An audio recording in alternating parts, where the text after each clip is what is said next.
नमस्कार, India TV देख रहे हैं आप। आपके साथ मैं हूं प्राची पाराशर।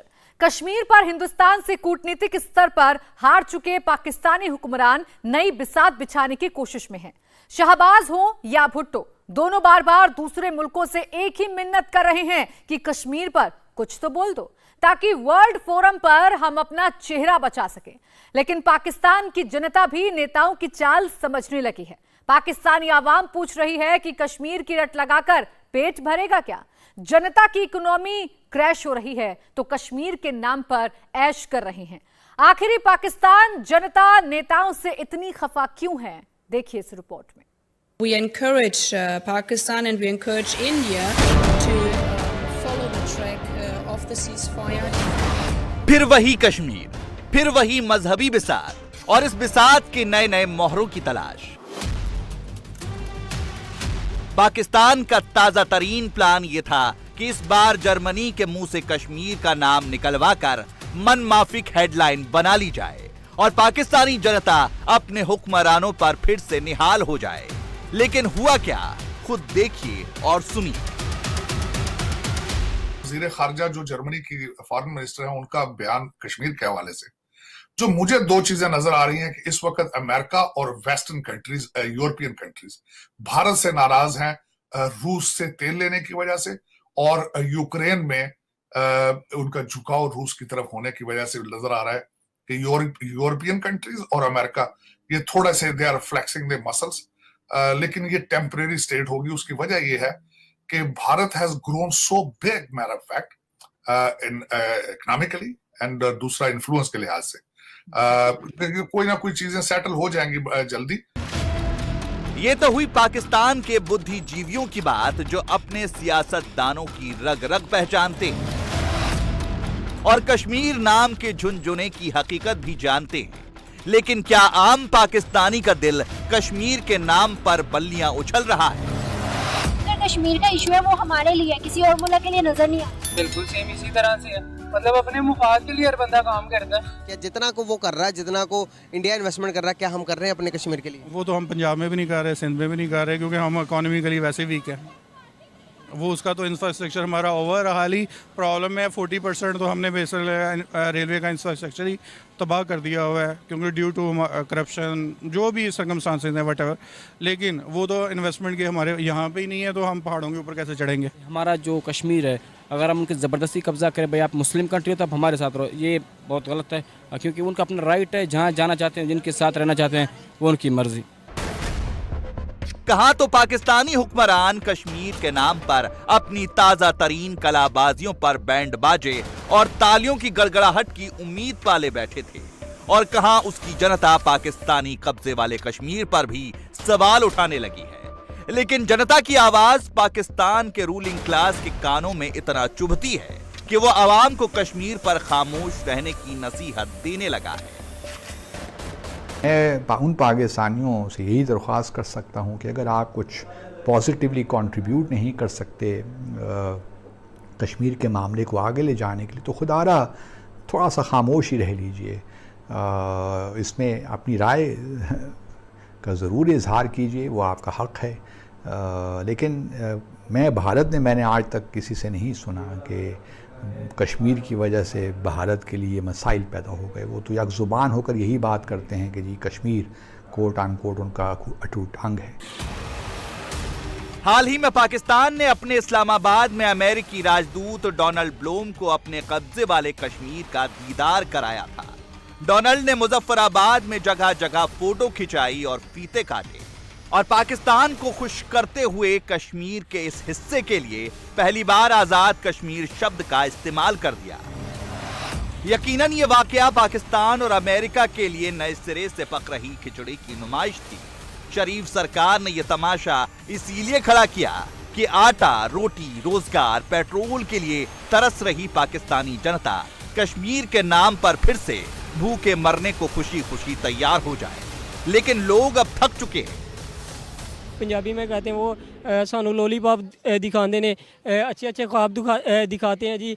मैं एक स्टूडेंट बनता हूँ, ग्रेजुएशन किया है। मैं जब 2019 में ग्रेजुएट किया था, PTI की गवर्नमेंट थी, इसने जो है वो मैंने खुद इसके बहुत से जलसे अटेंड किए हुए हैं। इसने कहा जी मैं जो है वो 1 करोड़ नौकरियाँ दूंगा, 25 करोड़ या 25,000 लोगों को लड़े वो ना, यानी सियासी बयान। इकोनॉमी देख लें, हमारी दिन ब दिन गिरती जा रही है। पाकिस्तान के अंदर इन्फ्लेशन इतनी ज़्यादा है, यहाँ तक कि इवन हमें IMF बैंक भी जो है वो लोन वगैरह नहीं देता। क्या लगता है पाकिस्तान कभी ओवरटेक कर पाएगा इंडिया को? नहीं, ओवरटेक तो नहीं, हम कम से कम सर्वाइवल कर लें। ओवरटेक की तो कोई बात ही नहीं कर रहा। आप एक बंदे के पास खाने को पैसे नहीं है, उसको आप कहोगे जी तुम पहलवान बन जाओगे, ये तो उस तरह की बात है। ओवरटेक तो बात ही नहीं बनती, ये सर्वाइवल की बात है। क्या हम सर्वाइव कर सकते हैं, ये क्वेश्चन है इस वक्त। देखें, हम 60 साल से ट्रैक्टर बना रहे हैं, हमने 60 साल से हम ट्रैक्टर बना रहे हैं, हमने आज तक एक भी ट्रैक्टर एक्सपोर्ट नहीं किया। पाकिस्तानी आवाम अपने नेताओं की चाल और चरित्र देखकर शर्म से पानी पानी हो रही है। दुनिया भर में कश्मीर का रोना और फिर झोली फैला देना, इमरान हो या शरीफ, उनसे पहले के नेता, सबकी फितरतें ही है। बिलावल भी यही रिवायत निभा रहे हैं। वो जर्मनी में रोना रोकर बाढ़ के नाम पर 10 मिलियन यूरो का चंदा ले आए। इससे पहले भी पाकिस्तान को एशियन डेवलपमेंट बैंक ने $2.3 बिलियन, वर्ल्ड बैंक ने $2 बिलियन, यूरोपियन यूनियन ने 30 मिलियन यूरो, यूनाइटेड नेशंस ने $816 मिलियन, अमेरिका ने $66 मिलियन की मदद का ऐलान किया है। लेकिन ये रकम कैसे इस्तेमाल होगी, पूरा पाकिस्तान जानता है। ये हर जगह जाके ना तो फूड शॉर्टेज की बात करते हैं, ना इकोनॉमी की बात करते हैं, ना कोशिश करते हैं कि कोई बाहर की कंपनीज यहाँ पर आए। ठीक है, हालात खराब है, लेकिन कोशिश तो की जा सकती है। उसके बजाय ये हर जगह जाके कश्मीर और फलस्तीन का रोना शुरू कर देते हैं। फलस्तीन के बारे में जो अरब कंट्रीज है वो बात नहीं करते, तो आप उनके फुफड़ लगते हैं आप उनके। लेकिन आपने अपना छोड़ के सारा 4 करोड़ पाकिस्तानी जो उनको, बल्कि वो खैर उस पर तो खैर क्या किसी ने देना।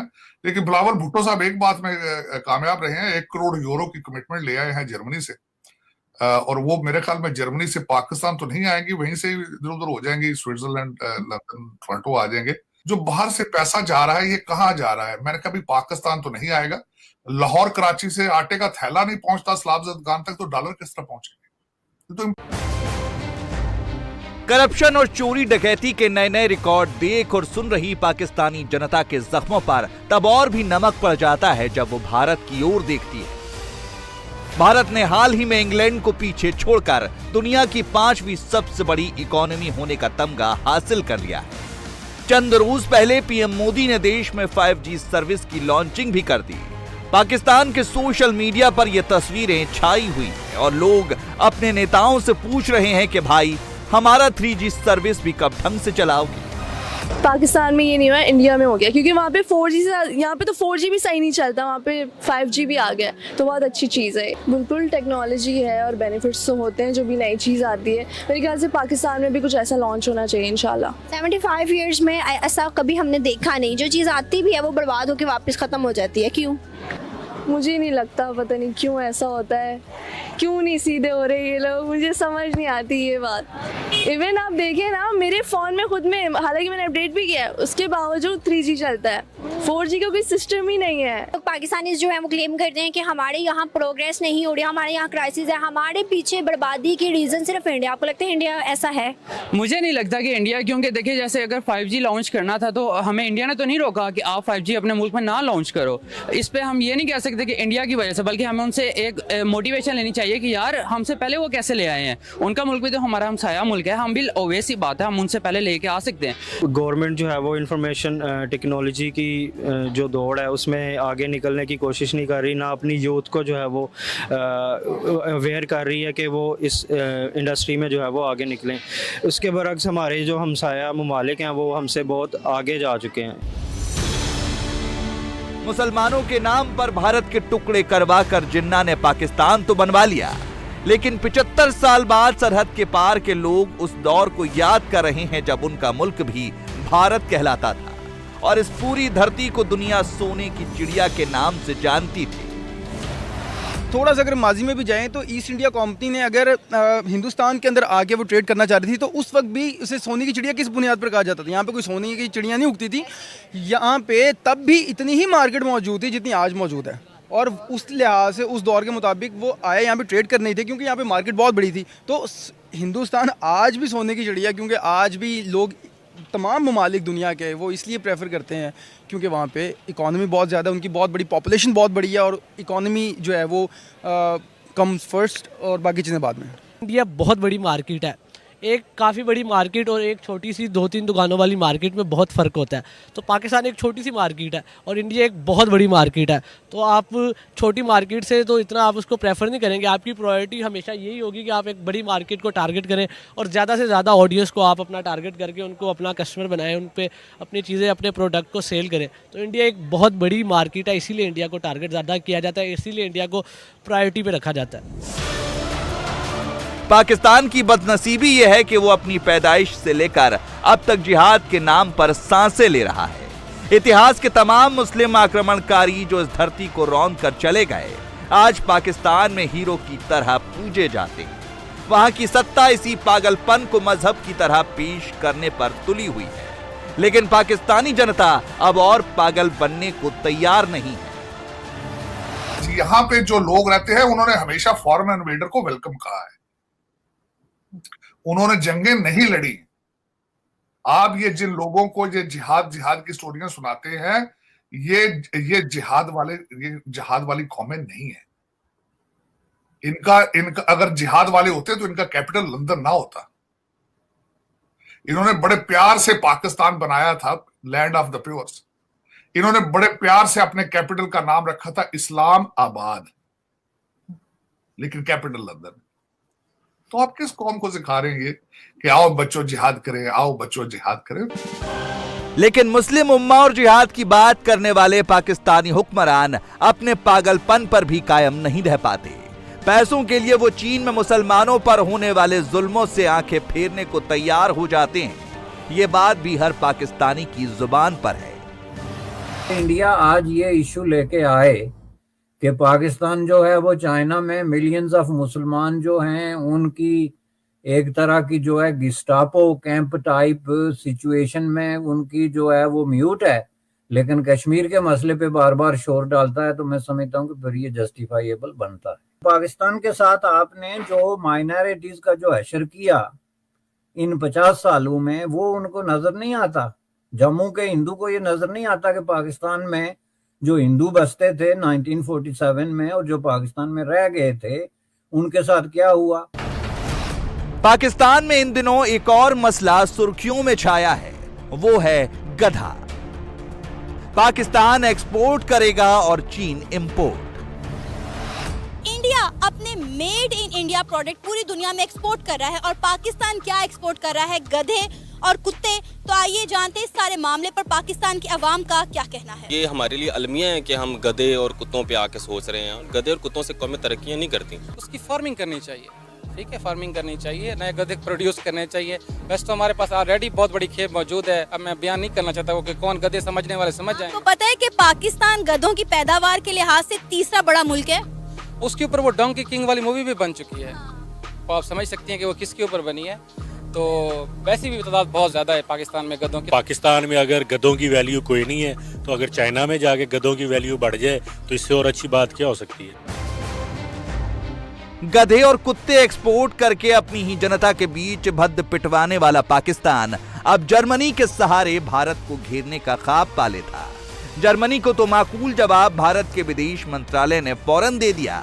अब बारी बिलावल की है अपनी जनता को ये जवाब देने की कि वो चंदे की रकम के बदले जर्मनी के हाथ क्या गिरवी रखा है। इंडिया टीवी हर वक्त हर जगह डाउनलोड करने के लिए सर्च करें India TV news Google play store या ऐप स्टोर पर।